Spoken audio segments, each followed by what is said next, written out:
We haven't necessarily seen it do too well in LCS. It does take a little bit longer to kind of come online, but it's all going to be about how well he's waiting for the right moment. Very, very patient.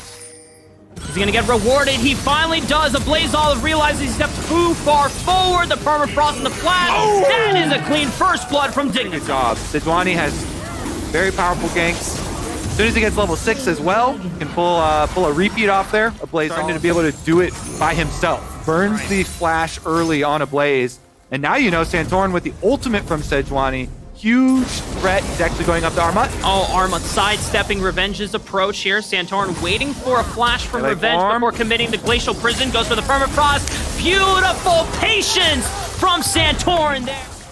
Second dragon pretty easily. Mid lane has pushed in due to his ganks. Yep. Bottom lane pushed in as well. Gives you another easy dragon pickup here. So all really dang good for Dignitas right now, though. It is difficult for Immortals composition at this moment to kind of operate in what Dignitas have just been able. Early you can get his Muramana and everything, because that poke damage is really going to be painful. And that's going to be the big thing for Dignitas as they start setting up for the last two objectives, or the last two dragons of the game, which is Hextech Soul.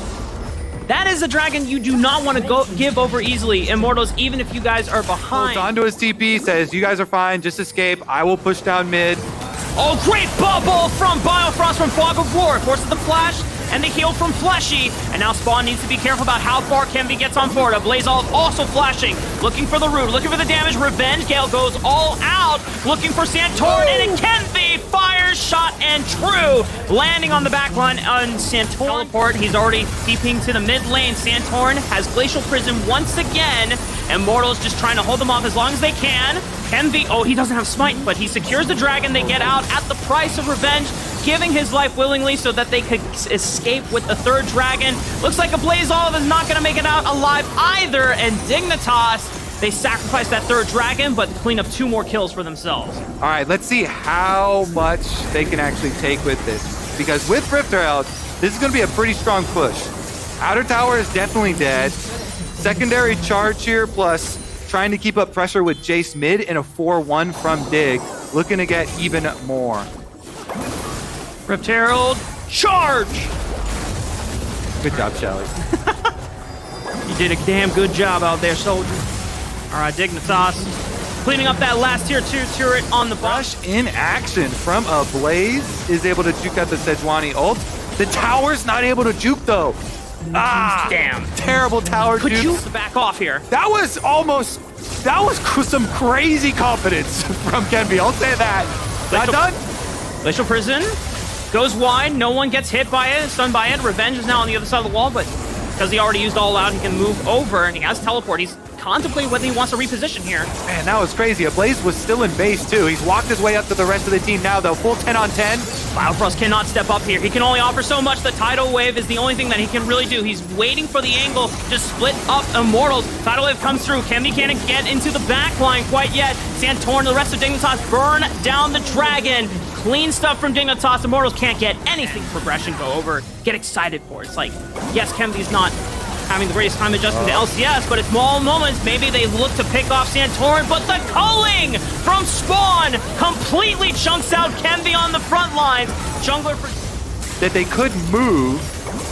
Again, no smites. Yeah, okay, this is gonna be huge. They flash forward on the Jensen. Armut trying to follow up. Tidal Wave gets 2 knockups down. Blaze Olive is traded, but Spawn still lives and holds on thanks to Biofrost healing, and Santorin is back. But if Santorin's here, then Kenvi's gotta be here. Out on the map. Yeah.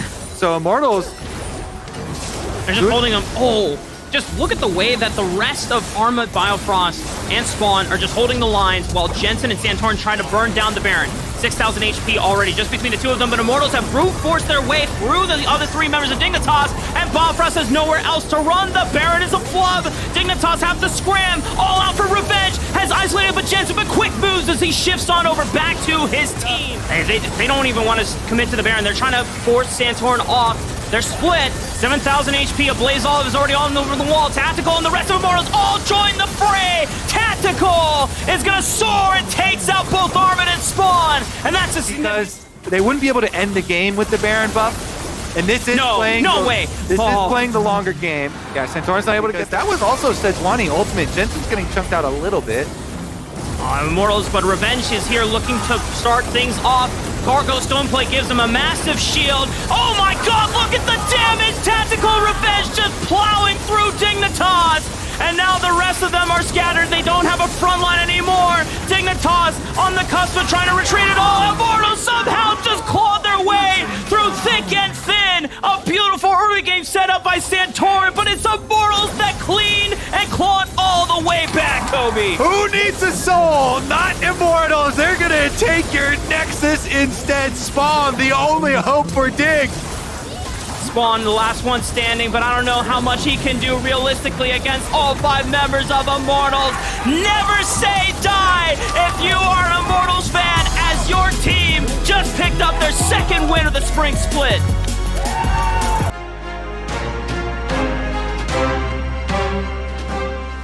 Sure. Okay. I was wrong. It's not going to be Renekton. It's going to be Cassante. It's another one of these matchups that is kind of a skill-based matchup. Yeah. We did just see him play as much as possible. Core's done a really good job of any time that Spawn steps too close to range minions, he actually just cues the range minions to splash off those onto him. So you have to be really, really careful about your positioning because in these poke versus poke matchups, whoever has push has such an advantage. It's very, very difficult to farm safely without actually getting poked, because people know when you're about to step up to try to last out this minion and they can easily pre-fire at you. Harry gonna have to flash out, but now they're both committing. The flash afterwards, it still connects from Jensen. Down towards that bottom side, they want to punish. The heal's already forced. They've done this before with Yon and Core. Now this time if Pioshik is there, you can always go for the easy dive and cleanup. Yon is taking up 1 turret shot, just perfect amount. For the way of TL. So when you're actually comparing the gold, in mid lane, it's like 150 gold lead for Jensen, but in bot lane, it's move on it as well, but Arma now collapsing as well. Jensen might move first, but remember there's no flash on him, but he takes the ultimate from Pioshik, who's gonna fire Nature's Wrath right on back. Biofrost is also the first support to roam and collapse, and that gives Dignitas an advantage right now. Summit and Harry blow up Santorin and Jensen, and Armit is now getting taken all out for an all-out excursion. Summit wins! Beautiful shield from Core JJ. Team Liquid are gonna clean this one up on Dignitas on left. Oh, bonk stick from Armit finds one on Core JJ, but Harry's got the last laser. And no shot. He has his mythic done, and he's keeping back to mid, and Jensen, you are in trouble. Flash is burned by Jensen, but right onto the gravity zone from Harry. He's got a stopwatch.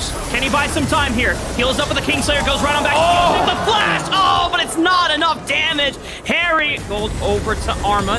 Santorin, while he is visibly on this top side of the map, that gives Pioshik a window to start up that 2nd dragon, which gives them further points towards the dragon stacking to the soul. Unless they actually want to dive this on the top side, Summon, is he in trouble? All out, distancing Santorin away from Armut, and now both of them are taking the turn aggro. Oh no! It's disaster for Dignitas! Team Liquid keep running away with it thanks to Summon in the 1v2. Not like this, dude. They had to do it to him, and Armut takes a tower shot. He's just Counter-Strike? Bomb stick? Okay, well, you know what? Armut gets revenge for his fallen brother. That is Summit as a player, though. That is just Summit completely encapsulated in one play. The sick outplay, and then he's at 10% HP. You know what? You live by Summit, you die by Summit as well. There's no in-between. We got a fight over in the top side jungle here. Looks like Biofrost is not long for this one. Pioshik had to down now. Summit keeping up the top here. They want to try to look for a play on Armut. Oh, okay. Never mind. Armut is fine. Just leap strikes back to safety. Has spawned a Santorin in the wings. Biofrost is also making his way up, but unfortunately they cannot save that tower. Team Liquid will be something going for him. Harry should just be able to back this one up. Not really in much danger, but Armut maybe. Oh God. Harry is pushing up top, and he is TP, so their setup, I think, is really, really good.